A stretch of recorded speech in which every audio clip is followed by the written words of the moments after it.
Puji Tuhan, saya sampaikan selamat pagi dan salam sejahtera di dalam Tuhan kita Yesus Kristus. Haleluya.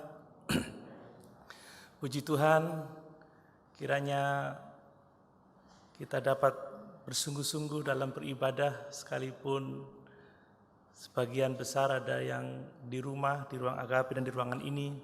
Karena di dalam ibadah yang sungguh-sungguh dan disertai dengan rasa cukup, ada keuntungan yang sangat besar.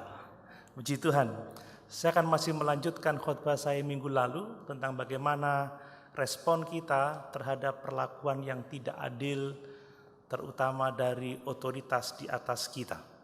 Mari kita membaca lagi di dalam surat 1 Petrus pasal yang kedua ayat 18 sampai ayat yang ke-23. Saya membaca untuk Bapak Ibu Saudara sekalian. 1 Petrus 2 ayat 18 sampai ayat yang ke-23. Demikian firman Tuhan. Hai kamu hamba-hamba, tunduklah dengan penuh ketakutan kepada Tuanmu, bukan saja kepada yang baik dan peramah, tetapi juga kepada yang bengis.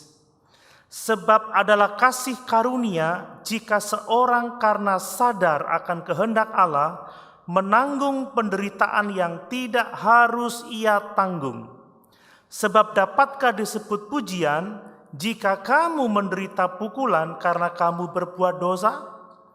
Tetapi jika kamu berbuat baik dan karena itu kamu harus menderita, maka itu adalah kasih karunia pada Allah.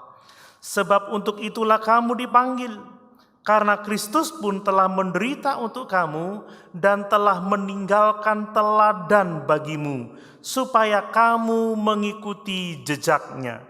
Ia tidak berbuat dosa dan tipu tidak ada dalam mulutnya. Ketika ia dicaci maki, ia tidak membalas dengan mencaci maki.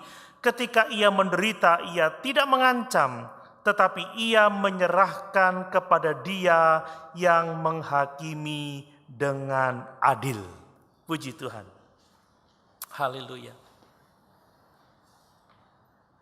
Minggu lalu kita telah belajar bersama bagaimana Rasul Petrus di dalam ilham Roh Kudus mengajarkan kita supaya ketika kita diperlakukan secara tidak adil oleh majikan kita atau oleh otoritas di atas kita, Tuhan kita, bos kita, kita harus bersikap tunduk, tidak melawan, kita tunduk. Dan dengan iman percaya yang sungguh-sungguh, kita menyerahkan hidup kita menyerahkan persoalan kita kepada Allah yang menghakimi dengan adil. Amin. Ini sikap yang harus ditunjukkan oleh setiap orang yang percaya kepada Tuhan. Tidak melawan, tetapi tunduk dan menyerahkan hidup kita kepada hakim yang adil itu. Sekalipun tidak mudah untuk menerapkannya, minggu lalu kita coba belajar bersama-sama tentang sejauh mana prinsip kebenaran ini dapat diterapkan dalam kehidupan kita. Apakah dapat diterapkan dalam semua bentuk hubungan dan semua keadaan? Kita mempelajarinya minggu yang lalu dan saya harap kita masih mengingat itu.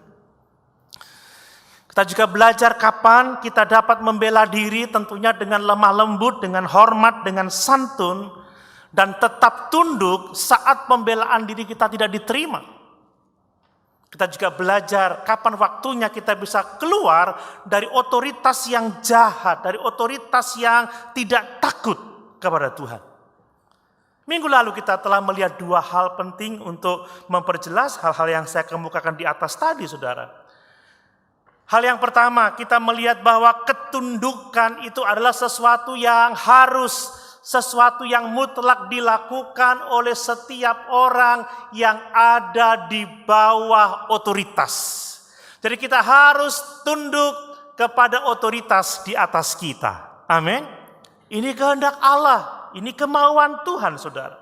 Itu sebabnya sebagai jemaat Allah, sebagai umat Tuhan, sebagai manusia ciptaan Tuhan, semua kita harus tunduk kepada Tuhan sebagai otoritas yang tertinggi di atas segala sesuatu.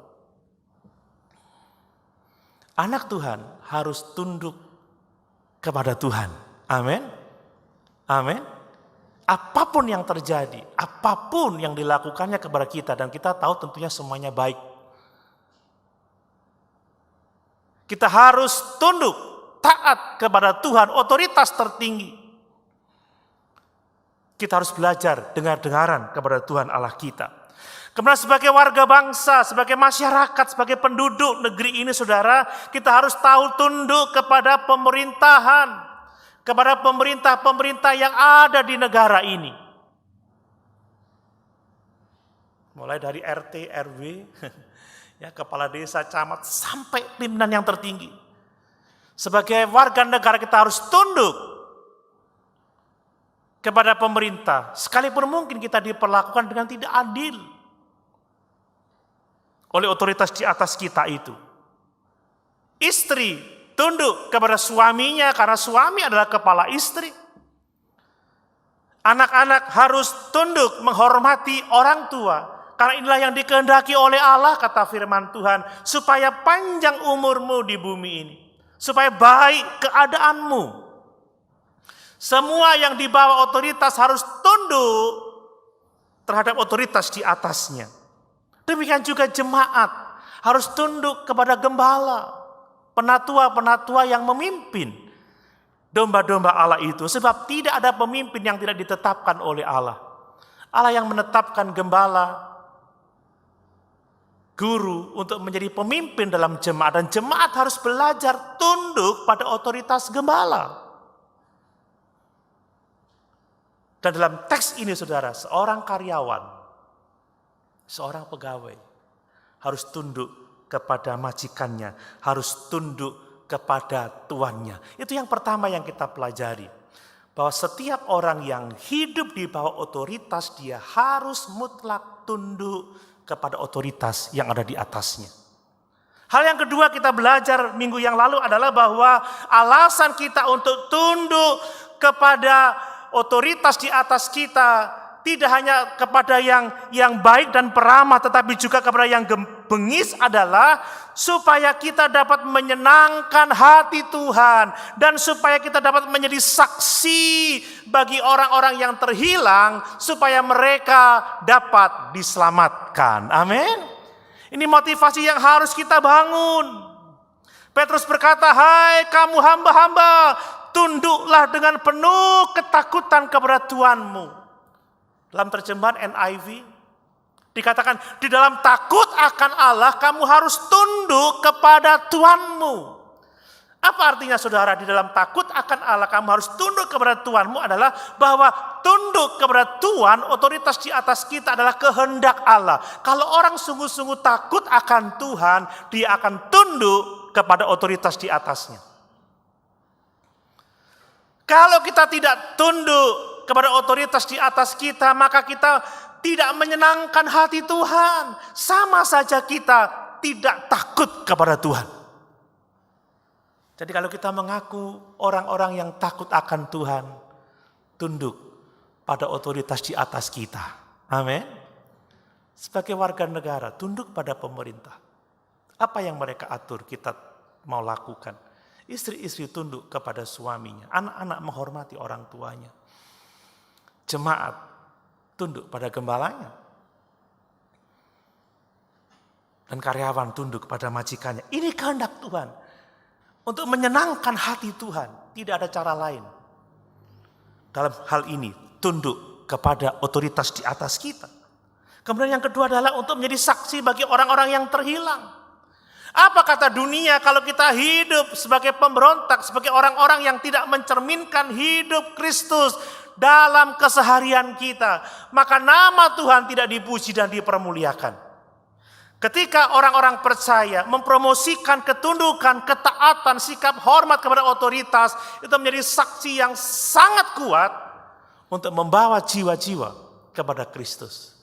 Itulah yang kita pelajari minggu yang lalu, saudara. Dan selanjutnya kita akan melihat ada beberapa poin lagi yang sangat penting yang perlu kita ketahui tentang bagaimana seharusnya kita merespon perlakuan yang tidak adil dari otoritas di atas kita. Dan bagaimana supaya kita dapat merespon dengan ketundukan yang sungguh-sungguh. Yang ketiga, saudara. Ya, kemarin 2, sekarang yang ketiga, saudara. Contoh dalam hal ketundukan kepada otoritas adalah Tuhan dan Juru Selamat kita, Yesus Kristus. Amin. Dialah contoh yang terbesar bagi kita, saudara. Ya, mari kita lihat ayat yang ke-21, saudara. Sebab untuk itulah kamu dipanggil, karena Kristus pun telah menderita untuk kamu dan telah meninggalkan teladan bagimu supaya kamu mengikuti jejaknya. Jelas Petrus mengatakan bahwa Yesus telah meninggalkan teladan bagi kita, contoh bagi kita dalam hal ketundukan, dalam hal ketaatan, dan supaya kita mengikuti jejaknya. Jadi Yesuslah patokan, contoh, teladan yang harus kita ikuti dalam hal tunduk pada otoritas. Saudara, kata teladan itu berarti memberi contoh. Memberi contoh untuk diikuti, itu teladan. Dalam istilah pendidikan itu underwriting. Kalau underwriting dalam istilah ekonomi itu penjaminan, tapi dalam istilah pendidikan berbeda. Jadi seperti ini, kalau kita mengajar anak-anak kita menulis abjad, seperti banyak contoh saudara, saya tidak sempat membuat contoh itu, jadi misalkan menulis huruf A gitu ya, guru akan membuat huruf A dengan titik-titik. Ya, A. Lalu anak diminta untuk mengikuti titik itu dan membuat garis seperti petunjuk dan menuliskan huruf A. Itu underwriting. Memberi contoh, memberi teladan. Ya, saya kalau membelikan buku untuk anak-anak saya dulu, sekarang untuk Anta, untuk Kirana itu gambar-gambar yang titik-titik mereka hanya tinggal mengikuti saja. Itu namanya memberi teladan, memberi contoh supaya diikuti. Dan anak-anak kita dapat menuliskan abjad dan menggambar sesuatu dengan baik. Itu teladan. Dulu waktu Yoel Cihonatan itu masih kecil-kecil, wah di rumah itu di kamar sudah tertempel foto-foto abjad gitu ya, A, B, C, D, E. Maksudnya supaya apa? Supaya mereka lihat dan dapat menggambar sesuai dengan contoh. Itu maksudnya teladan, saudara. Itu teladan. Nah, Yesus Kristus menjadi teladan yang dalam pengertian juga seperti itu. Dia menunjukkan satu contoh, satu patron untuk kita ikuti. Dan hanya orang-orang yang membaca Alkitab, terutama Perjanjian Baru, membaca Injil yang akan melihat Yesus sebagai contoh untuk diikuti. Dan kalau seseorang mengikuti Yesus dalam setiap gerak-geriknya, mengikuti cara berpikirnya, mengikuti cara berbicaranya, mengikuti sikapnya, tindakannya saat dia mengambil keputusan, maka dengan melakukan itu kita dapat membangun hidup kita seturut dengan kehendak Tuhan. Dan pada akhirnya kita akan menjadi seperti Yesus. Amin. Ini contoh. Jadi Yesus harus menjadi contoh dalam pengertian seperti itu. Kita mengikuti apa yang telah ditunjukkannya, yang telah dilakukannya persis tepat di atasnya, underwriting. Ya, kalau sudah dikasih titik-titik harus tepat di titik-titik persis supaya hasilnya benar. Baik. Itu yang dinamakan teladan.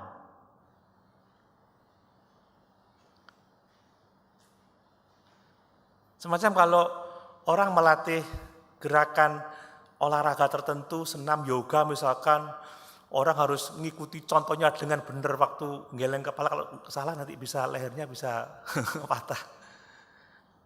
Dulu saya masih ingat waktu masih di Surabaya tinggal sama kakak saya. Kalau dia ngajari saya pijit, dia mijit saya dulu. Sini dek, coba taruh kakimu di sini. Dia pegang kaki saya, dia urut saya. Dia tidak banyak omong. Setelah selesai, gantian saya urut kakinya, saudara. Tapi itu sudah tahun-tahun yang lalu, jangan minta urut saya, saudara. Udah lupa. Tapi gitu cara mengajari saya.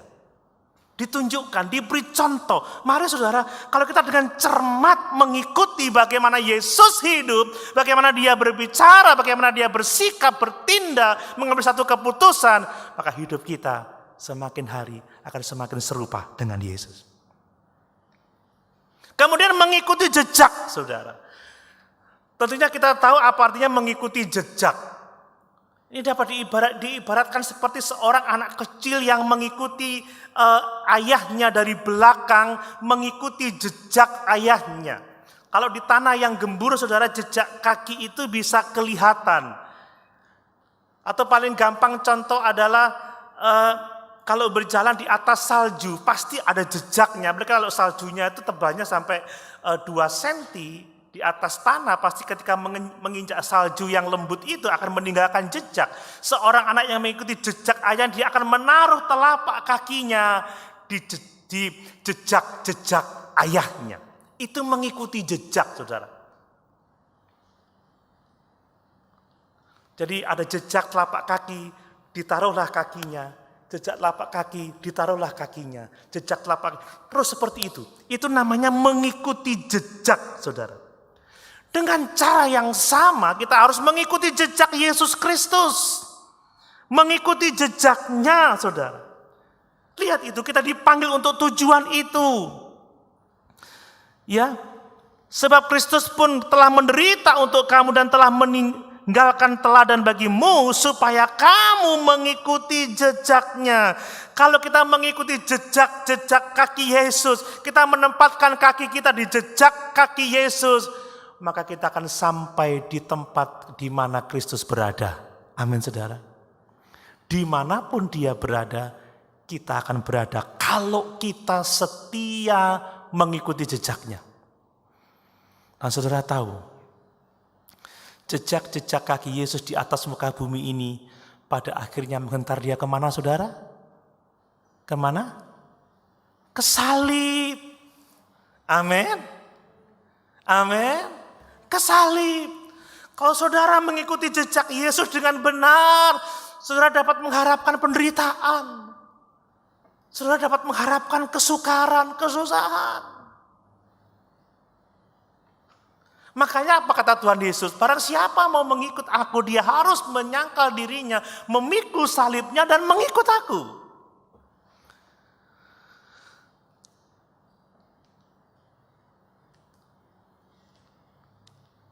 Jadi jangan kaget kalau ikut Tuhan itu menderita. Amin. Jangan kaget kalau ikut Tuhan itu tetap tunduk, sekalipun diperlakukan dengan tidak adil, karena itu jejak Yesus. Dan kalau kita menempatkan kaki-kaki kita, langkah kaki kita pada jejak-jejak Yesus, sekali lagi hidup kita akan serupa dengan Yesus dan orang akan dapat melihat Yesus dalam kehidupan kita. Saudara, banyak orang yang tidak mau baca Alkitab. Banyak orang yang tidak rajin membaca Alkitab. Banyak orang yang tidak mengenal Yesus melalui membaca kitab suci ini. Tetapi kalau kita orang-orang percaya, berjalan mengikuti jejak Yesus dan menjadi serupa dengan Yesus, maka orang dapat melihat Yesus dari kehidupan kita. Amin. Pasti itu, saudara. Bukankah kita adalah wakil-wakil Allah yang ada di atas muka bumi ini, saudara? Makanya, saudara, kita harus menjadi serupa dengan Yesus melalui mengikuti jejaknya supaya orang itu dapat melihat Yesus dalam kehidupan kita. Ada keserupaan kita dengan Yesus yang dapat dilihat oleh orang dan mereka boleh mendapatkan iman dan diselamatkan. Mungkin orang akan bertanya, kamu kok begitu ya? Kamu kok begitu ya? Jawaban kita harusnya sederhana. Bukan, saya. Tidak. Jawaban kita, karena aku mengikuti jejak langkah Tuhan Yesus Kristus. Amin.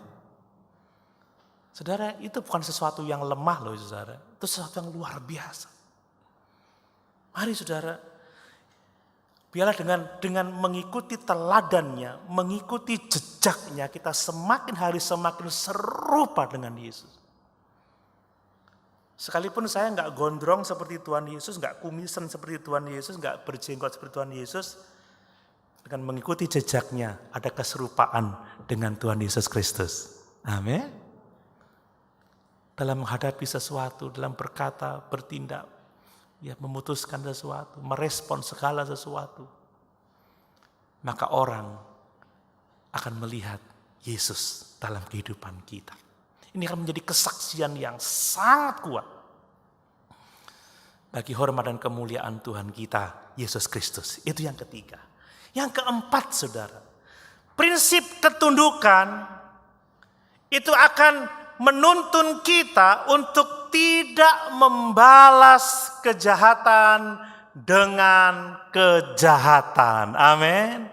Kalau orang-orang yang sungguh mau tunduk, taat seperti Yesus, kalau orang mau tunduk seperti yang dikehendaki oleh Allah sekalipun diperlakukan dengan tidak adil, maka dia tidak akan membalas ketika dia diperlakukan dengan tidak adil.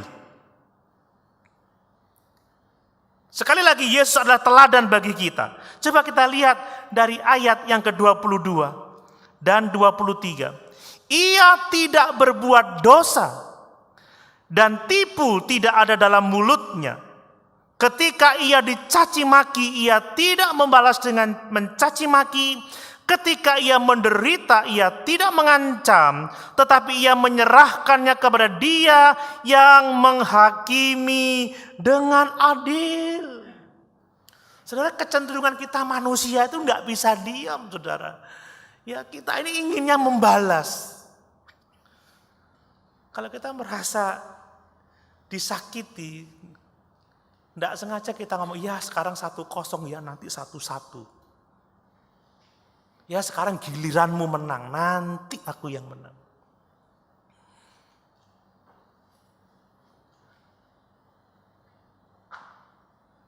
Hati-hati ya. Deloken kok. Saudara, kalau kita masih seperti itu, kita tidak menempatkan kaki kita di jejak-jejak kaki Yesus. Karena Alkitab berkata, ia tidak berbuat dosa. Tipu muslihat tidak ada dalam mulutnya. Ketika dicaci maki, tidak membalas dengan mencaci maki. Ketika menderita, ia tidak mengancam, tetapi ia menyerahkannya kepada Dia yang menghakimi dengan adil. Saudara, kita tahu siapa Yesus. Ketika Dia dianiaya, Dia tidak membalas sama sekali. Dia Tuhan, Dia berkuasa. Dia punya pasukan malaikat yang hebat. Dia bisa saja memerintahkan pasukannya untuk menghancurkan musuh-musuhnya. Tetapi Dia tidak melakukan itu. Dia bisa membela hak-haknya, orang Dia Tuhan. Tetapi Yesus tidak melakukan itu. Dia selalu bertindak dengan penuh kasih, bertindak tanpa pamrih. Bahkan ketika menghadapi orang-orang yang menganiayanya. Saudara, kita mungkin tidak akan pernah bisa merespon seperti Yesus merespon, tetapi paling tidak perjuangan kita adalah melakukan seperti yang Tuhan Yesus pernah lakukan. Amin. Ini perjuangan kita, ini pergumulan kita.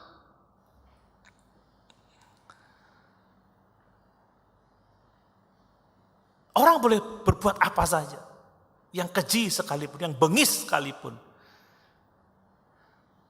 Perjuangan kita adalah tidak membalas yang jahat dengan yang jahat. Demi apa? Demi Tuhan disenangkan. Demi kesaksian hidup yang memuliakan Tuhan. Ini yang dikehendaki oleh Yesus Kristus Tuhan kita. Coba kita baca di dalam Yesaya pasal 53. Rupanya Petrus mengutip ini, saudara. Yesaya pasal 53. Tentang Tuhan Yesus. Dia tidak membalas. Yesaya 53. Ya.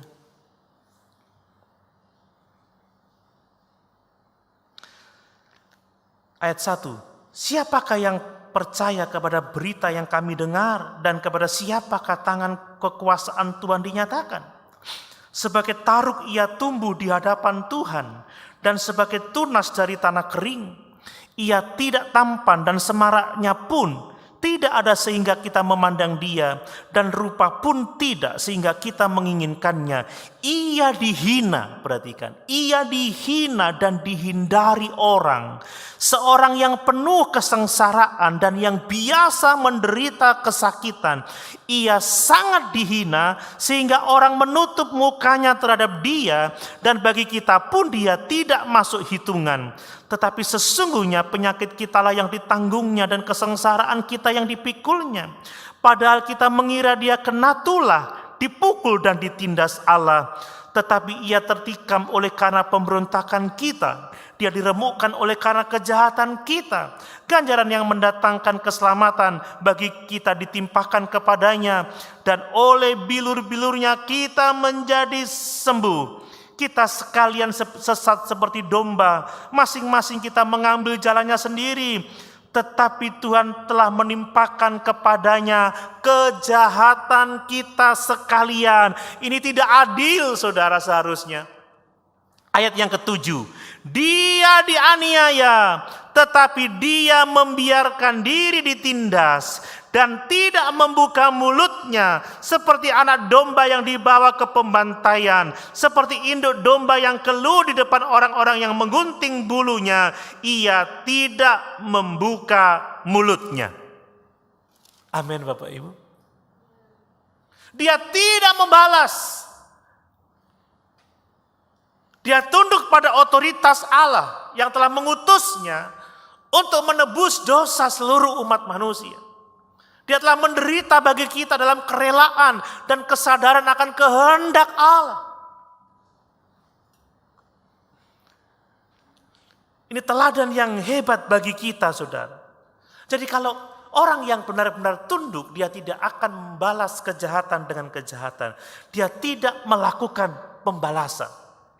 Lihat hal yang luar biasa dari 1 Petrus 2 ayat 22 dan 23. Pertama-tama dikatakan Yesus tidak berbuat dosa. Perhatikan ini, saudara. Ia tidak berbuat dosa. Apa sih dosa itu, saudara? Dosa adalah pelanggaran terhadap hukum-hukum Allah. Kita berdosa saat kita memberontak melawan kehendak Allah. Kita berdosa saat kita tidak taat. Itu sebabnya kata Tuhan Yesus Kristus apa, saudara? Bukan setiap orang yang berseru kepadaku Tuhan, Tuhan yang akan masuk dalam kerajaan sorga. Tetapi mereka yang melakukan kehendak Bapakku yang di sorga. Dan kehendak Bapa itu apa? Taat pada otoritas. Tidak hanya pada yang baik dan yang ramah, tetapi juga pada yang bengis. Ya, dia tidak berbuat dosa. Artinya apa? Dia selalu bertindak dalam ketaatan kepada Bapa. Dia tidak bertindak menurut kemauannya sendiri. Makanya barang siapa tahu berbuat baik, tahu kehendak Allah, tahu firman, tetapi tidak melakukannya, dia sudah berbuat dosa. Makanya hati-hati, jangan mau jadi guru, jangan cepat-cepat jadi pengajar. Karena dituntut lebih besar yang bukan guru. Orang yang tahu kebenaran, orang yang tahu kehendak Allah tetapi tidak melakukannya, tidak mentaatinya. Dia akan mendapat pukulan dari Tuhan. Jadi kalau orang gak taat sama otoritas, gak menghormati otoritas, seperti yang Tuhan kehendaki, karena orang yang takut akan Tuhan itu adalah menghormati otoritas, dia sudah berbuat dosa.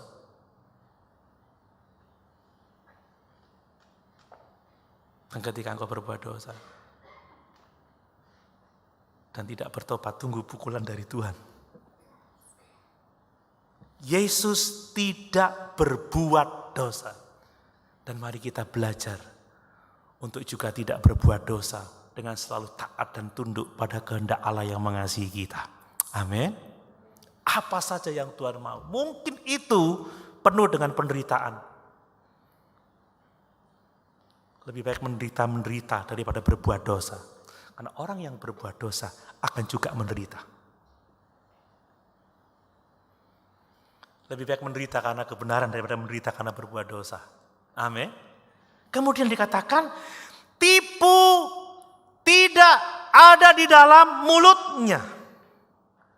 Saudara, Yesus selalu berkata jujur atas segala sesuatu. Dalam keadaan tertekan sekalipun, dia selalu akan mengatakan hal yang jujur. Dia tidak menolak penderitaan. Kadang saudara, untuk jujur itu resikonya berat. Kadang karena kita jujur, kita harus menderita. Kebanyakan kita suka membengkokkan fakta untuk terhindar dari penderitaan. Kadang kita membuat cerita yang berbeda supaya kita dipandang baik dan tidak harus mengalami hukuman. Seringkali kita tidak jujur. Ya, kejadiannya seperti ini kita belokkan sedikit supaya orang punya cara pandang yang seperti yang kita mau. Ya.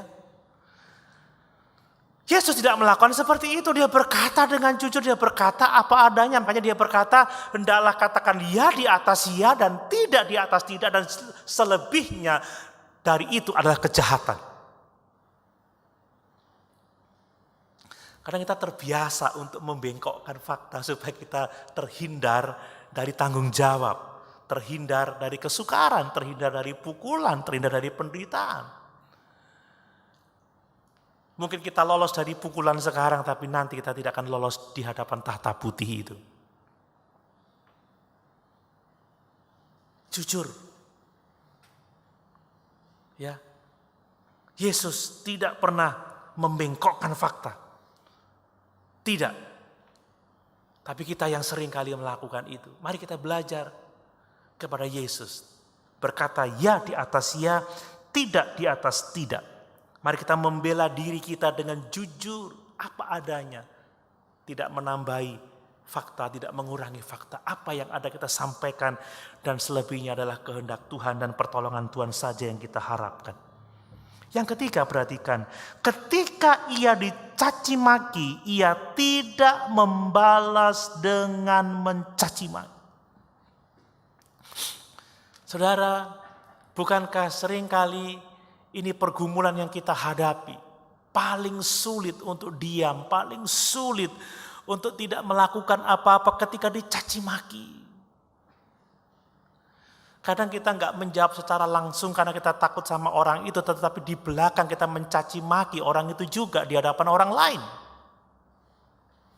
Ya, wow, kita orangnya itu gini. Aduh, orangnya nggak benar juga, begini, habis.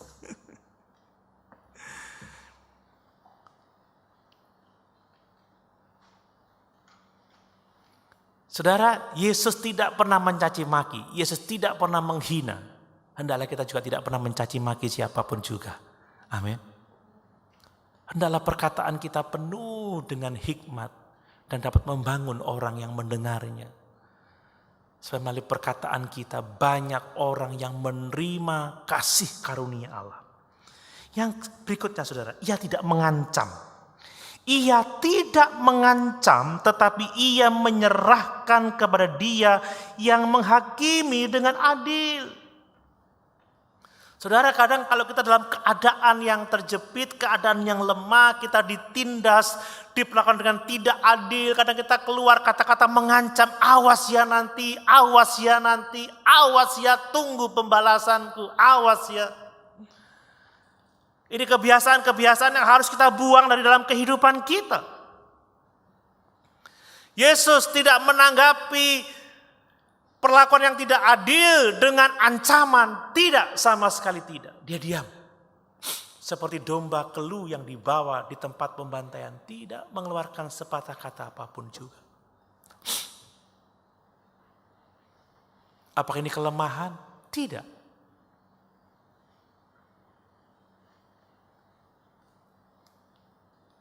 Saudara, kadang di tengah-tengah penderitaan, ya, wabah virus corona ini ada banyak orang yang mengambil kesempatan untuk menindas, untuk mengambil keuntungan dan lain sebagainya. Tapi kita merespon dengan kasih. Amin, saudara. Kita tidak membalas, kita tidak mengancam siapapun juga yang memperlakukan kita dengan tidak adil. Roma 12 ayat 19. Roma 12 ayat 19. Demikian firman Tuhan. Saudara-saudaraku yang kekasih, janganlah kamu sendiri menuntut pembalasan, tetapi berilah tempat kepada murka Allah, sebab ada tertulis, pembalasan itu adalah hakku, akulah yang akan menuntut pembalasan, firman Tuhan. Amin. Kita nggak usah balas, saudara, karena Tuhanlah yang menuntut pembalasan, bukan kita. Ini bukan hak kita. Ini hak Tuhan untuk membalaskan kejahatan semua orang. Lalu bagaimana kita bisa melakukan, saudara? Bagaimana kita bisa hidup seperti itu? Bagaimana kita bisa diperlakukan dengan tidak adil? Kita diam saja, dicaci maki ya diam saja. Kalau kita sudah melihat diri kita benar, tidak berbuat kesalahan, sesuatu yang layak kita terima, kita menjawab dengan hormat, dengan santun. Bagaimana bisa kita ketika pembelaan kita ditolak, kita tetap saja tunduk? Bagaimana kita bisa melakukan ini, saudara? Jawabannya adalah kalau kita mau menyerahkan hidup kita kepada Tuhan Hakim yang adil itu. Amin. Sekali lagi, ayat yang ke-23 itu. Ya, ketika ia dicaci maki, ia tidak membalas dengan mencaci maki. Ketika ia menderita, ia tidak mengancam, tetapi ia menyerahkannya, perhatikan, tetapi ia menyerahkannya kepada Dia yang menghakimi dengan adil. Ini menjadi poin yang kelima, saudara. Kita dapat tunduk, taat dalam keadaan sukar sekalipun, karena perlakuan yang tidak baik dari otoritas di atas kita adalah dengan mempercayakan diri kita, menyerahkan persoalan kita kepada Allah yang adalah Hakim yang adil. Aku berserah, aku berserah pada Yesus Juru Selamat, aku berserah. Amin. Kalau orang berserah dan menyerahkan persoalan kepada Tuhan, kita dapat melakukannya dengan tunduk dan taat. Hanya orang-orang yang menempatkan tapak kakinya di jejak-jejak kaki Yesus yang bisa melakukan itu. Karena ini yang dilakukan oleh Yesus Kristus Tuhan kita. Saudara, Yesus berhasil melewati begitu banyak penderitaan. Dia berhasil melewati salib. Kematian yang begitu mengerikan. Karena apa? Dia menyerahkan semuanya kepada Tuhan. Dia tahu pasti bahwa pada akhirnya dia akan dibenarkan oleh Bapaknya. Dia tahu pasti bahwa dia akan dibangkitkan dari kematiannya. Dia tahu pasti bahwa dia akan didudukkan di sebelah kanan tahta Bapa yang mulia itu. Dia tahu pasti bahwa orang-orang yang menganiayanya akan dihakimi oleh Bapaknya dan menerima balasan yang setimpal dari Bapaknya. Saudara, kalau seperti itu akan membuat kita kuat, saudara. Dia menyerahkan kepada Bapa. Tidak apa-apa. Nanti waktunya aku dibenarkan oleh Bapa. Nanti aku akan dibangkitkan dari keadaan sukar ini. Aku akan diberi kemuliaan oleh Tuhan. Dan orang-orang yang menganiaya aku akan dihakimi secara adil oleh Bapa. Dengan seperti itu, saudara, kita memberikan hak pembalasan itu kepada Tuhan. Amin. Siapa saja yang melakukannya, serahkan kepada Bapa, saudara. Kita bisa mempercayakan diri kita kepada Tuhan. Tuhan, saya tahu pada akhirnya Engkau akan membela aku. Tuhan, saya tahu pada akhirnya Engkau akan mengangkat hidupku. Tuhan, saya tahu pada akhirnya Engkau akan menghakimi mereka yang menganiaya aku. Amin, saudara. Sebagaimana Yesus dia menyerah sampai ke jalan salib, sampai mati di kayu salib. Kita dapat menyerah sampai keadaan terberat sekalipun. Tetapi pada akhirnya saudara, salib selalu akan diubahkan menjadi sukacita. Salib digantikan dengan kemuliaan.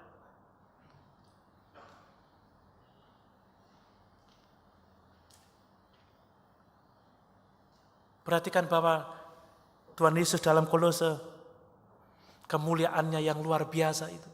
Dalam Filipi pasal yang kedua, dia yang taat sampai mati di atas kayu salib dan kepadanya dikaruniakan nama di atas segala nama.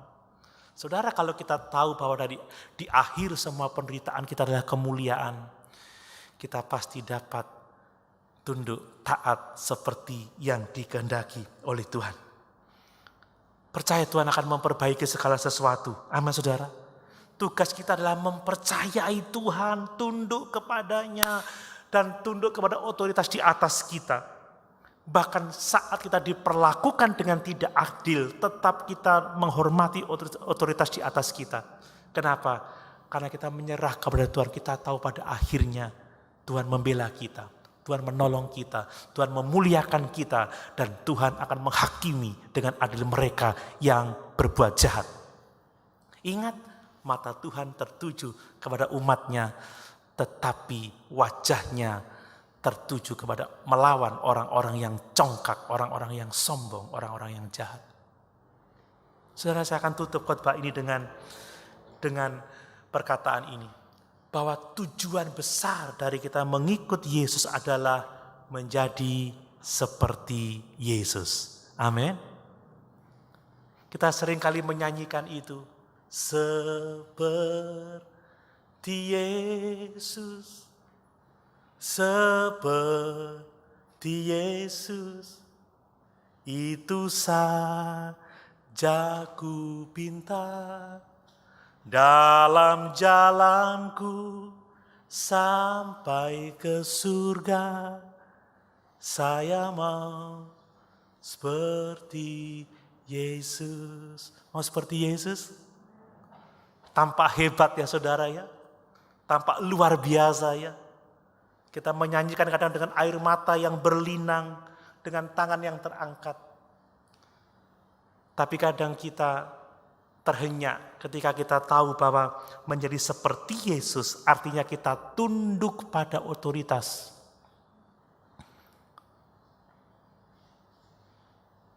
Tidak hanya yang baik dan ramah, tetapi pada yang bengis sekalipun. Haleluya. Seperti Yesus berarti kita tunduk kepada Allah Bapa yang telah mengasihi kita. Sebagai warga negara tunduk kepada pemerintah di atas kita. Istri tunduk kepada suami. Anak-anak menghormati orang tua. Jemaat tunduk kepada gembala. Pegawai, karyawan kepada majikannya. Itu seperti Yesus saudara. Menjadi seperti Yesus pada akhirnya kita menyerahkan hidup kita kepada Allah. Menyangkal diri, memikul salib. Dan mengikut Yesus setiap hari. Saudara, mengikut Yesus berarti kita menyerahkan diri kita untuk menyenangkan Tuhan setiap hari dalam kehidupan kita. Mengikut Yesus berarti kita mau menjadi saksi bagi orang-orang yang terhilang. Mengikut Yesus berarti kita menempatkan tapak-tapak kaki pada jejaknya kemanapun dia pergi. Amin saudara. Mengikut Yesus berarti apa? Tidak membalas ketika kita diperlakukan dengan tidak adil. Mengikut Yesus berarti kita mempercayakan diri sepenuhnya, persoalan kita, masalah kita kepada Tuhan yang adalah hakim yang adil. Kita bersyukur bahwa Tuhan telah memberikan teladan bagi kita. Amin. Dia telah menderita bagi kita, mati bagi kita. Sehingga oleh iman dan ketaatan kepadanya, kita semua beroleh hidup yang kekal. Sama-sama kita berdiri.